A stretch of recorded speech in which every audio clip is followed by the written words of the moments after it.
거룩한 주일 아침 새생명신학과에서 함께 생명의 말씀을 나누는 사랑하는 방송가족 여러분들에게 오늘도 주님께서 충만한 은혜를 베풀어 주시기를 축복합니다.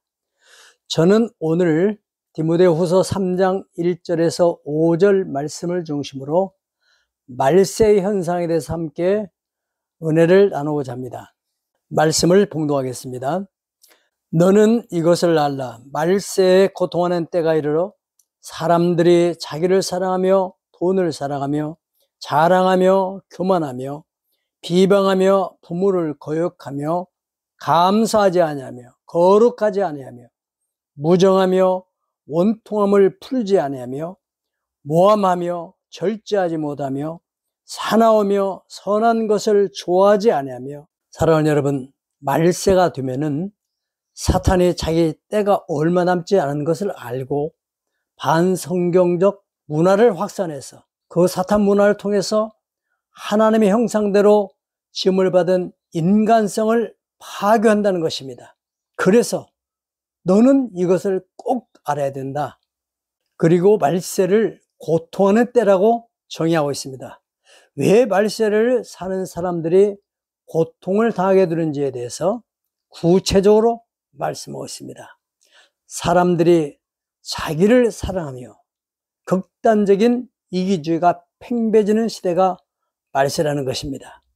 말세를 사는 사람들은 상대를 배려하려는 그런 마음이 없어지고 모든 것을 자기 중심적으로만 생각하는 경향이 있다는 것입니다.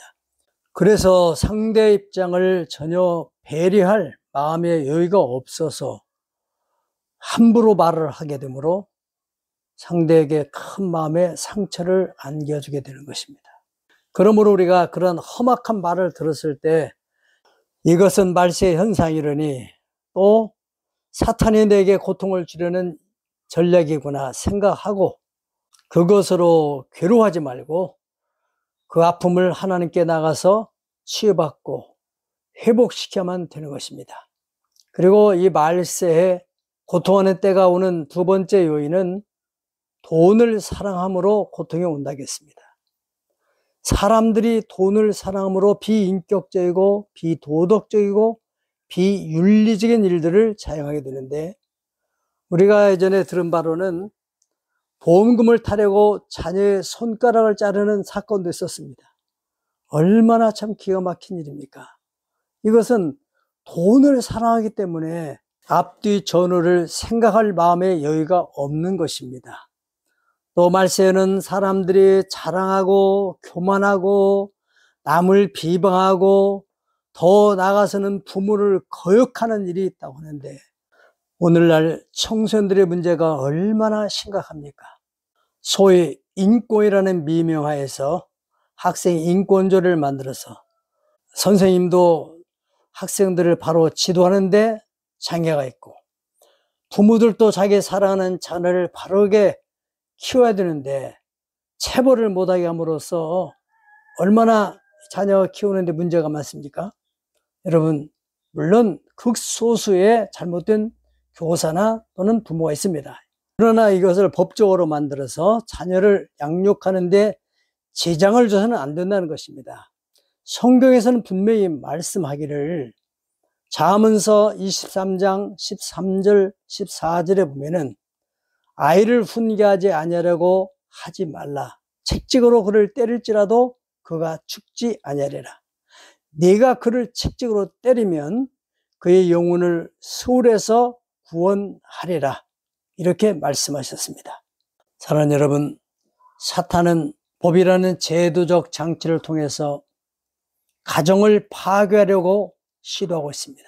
소위 포괄적 차별금지법이라는 법을 제정해서 교회를 파괴하고 가정을 파괴하려고 시도하고 있다는 것을 우리 크리스천들은 깨닫고 반드시 이 악법이 제정되지 못하도록 강력하게 저지해야 될 것입니다. 저희 창조자연사박물관에서 지난번에 44대 국무총리를 역임하셨던 황교안 장로님을 초청해서 하나님의 나라를 세우는 하나님의 군대, 마하나임 목회자 기도회를 열었습니다. 그 장로님께서 15가지 기독교를 무너뜨리는 사탄의 전략에 대해서 말씀해 주셨습니다. 첫째는 차별금지법을 추진하고, 두 번째는 동성애법, 세 번째는 대면 예배 금지, 네 번째는 교회 소모임 금지, 다섯 번째는 주민자치 기본법 입법을 추진하려고 하고, 여섯 번째는 교회 패권을 재편하겠다고 더불어민주당 원내대표였던 이인영 씨가 2020년 2월 5일 날 총선 후에는 종교 등 패권을 반드시 재편하겠다는 그런 공언을 했다는 사실을 우리는 알고 있습니다.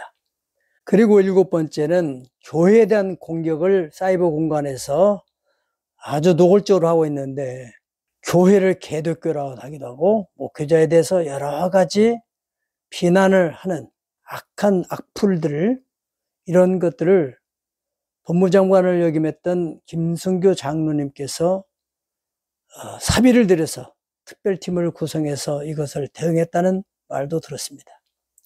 그리고 여덟 번째는 종교세를 부과하고, 아홉 번째는 미션 스쿨을 규제하고, 열 번째는 선교원을 사실상 폐쇄하고, 그리고 11번째는 교회 타종을 금지하고, 12번째는 교회에 종탑을 내리면은 보상해 주겠다고 해놓고 하기도 하고, 13번째는 공공기관에서 예배를 금지하는 일도 생겼습니다.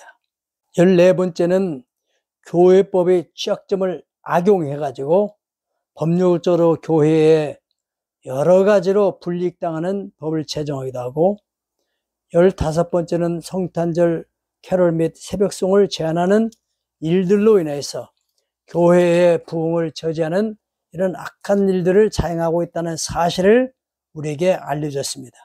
그 자리에 참여했던 여러 목사님들이 공감을 하면서 이것은 우리만 알고 있을 일이 아니라 전국적으로 목사들에게 이 사실을 알려야 되겠다, 그런 마음들을 나눴습니다.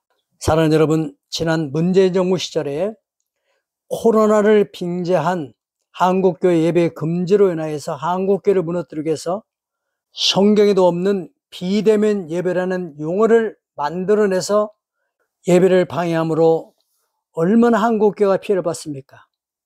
1만 개의 교회가 문을 닫고 100만 명의 성도가 사라졌다는 통계를 우리는 알고 있습니다. 우리가 잘 알고 있듯이 당시에 지하철이나 백화점에 그렇게 많은 인파가 보이는데도 그들은 거리두기를 하지 않았습니다. 교회만 유달리 엄격한 법 적용을 통해서 예배를 방해했던 것입니다. 사랑하는 방송가족 여러분, 1987년도 6.29 선언을 이끌어낸 6월 항쟁 때 제 기억 속에는 매일같이 방송에서 이런 찬송이 흘러나왔습니다. 어느 민족 누구게나 결단할 때 있나니, 참과 거짓 싸울 때에 어느 편에 설 건가. 주가 주신 새 목표가 우리 앞에 보이니 빛과 어둠 사이에서 선택하며 살리라. 순교자의 빛을 따라 주의 뒤를 쫓아서 십자가를 등에 지고 앞만 향해 가리라. 새 시대는 새 사명을 우리에게 주나니 진리 따라 사는 자는 전진하리. 언제나 악이 비록 성하여도 진리 더욱 강하다. 진리 따라 살아갈 때 어려움도 당하리. 우리 가는 그 앞길에 어두운 장막 덮쳐도 하나님이 함께 계셔 항상 지켜주시리. 아멘. 이 찬송이 매일 흘러나왔습니다. 너무너무 감동이 되었고, 모든 크리스찬들이 다 같이 한마음이 돼서 일어나서 6.29 선언을 이끌어낸 것입니다.